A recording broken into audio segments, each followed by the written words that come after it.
What do you do when your greatest strength becomes your greatest memory?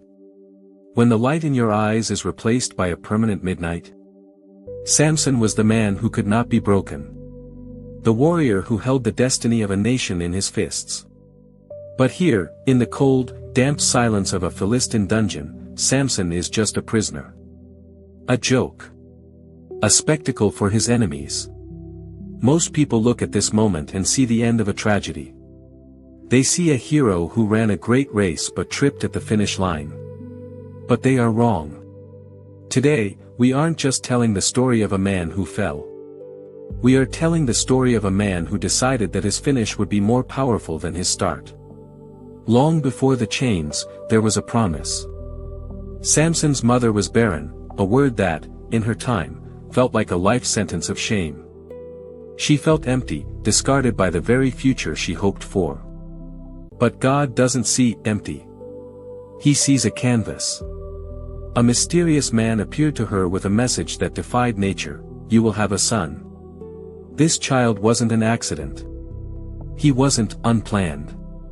He was a Nazarite from the womb, set apart, holy, a secret weapon born to begin the deliverance of a people. Think about that.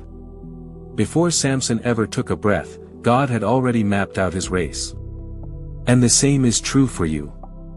Whether you are from the Gen Z generation or Alpha, you are not here by chance. Your life has a divine, purposeful blueprint. Samson's parents, Manoah and his wife, didn't just want a child, they wanted to know how to raise a purpose. They asked, how should we train him? They understood that they were not owners of their son, but custodians of a miracle. They prepared the track so he could run the race.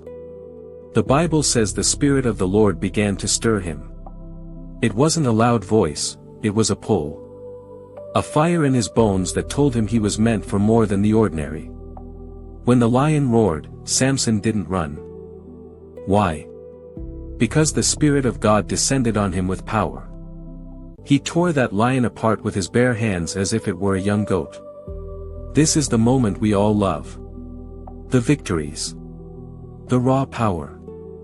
We think the race is easy when we have the wind at our back.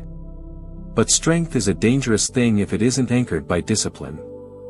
The first trip in a race is rarely a fall. It's a stumble. Samson began to play with the very things he was called to avoid. He touched the unclean. He followed his eyes instead of his calling. He was winning battles, but he was losing himself. He thought his gift belonged to him. He thought the race was about his glory. Then came Delilah. She wasn't just a woman, she was a distraction with a price tag. 3 times she betrayed him. 3 times he excused it because he was in love, or perhaps because he felt invincible. Are you in a Delilah season?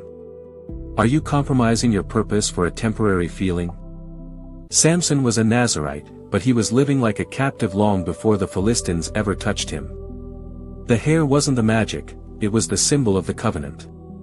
When the covenant was broken, the strength was gone.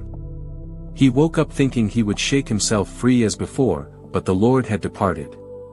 This is where the world says it's over. His enemies took his sight, his freedom, and his dignity. They brought him out to the temple of their god, Dagon, to perform like a circus animal. In the silence of his blindness, Samson finally started to see. He saw the purpose he had wasted. He saw the race he had mismanaged. He didn't ask for his eyes back. He didn't ask for a long life. He asked for one thing: remember me. Sovereign Lord, remember me. Please, God, strengthen me just once more. This wasn't a prayer of ego. It was a prayer of surrender.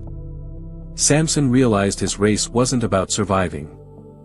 It was about finishing the mission he was born for, to strike a blow for the freedom of his people. In his final breath, Samson achieved more than he ever did in his years of sight. He killed more enemies in his death than in his life. He finished his race with purpose. Maybe you feel like you've wasted your strength. Maybe you're sitting in a dungeon of your own making, addiction, failure, or a broken heart. You think you've disqualified yourself from the race. It is not how you start. It is how you finish. Samson is listed in the Hall of Faith in the book of Hebrews. Not because he was perfect, but because at his lowest point, he turned back to the source of his strength. Don't give up on your purpose. God is the God of the one more time. Stand up. Reconnect with your calling. Your greatest victory might still be ahead of you. The race is still on. God is not finished with you yet. Share this with someone who needs to hear it.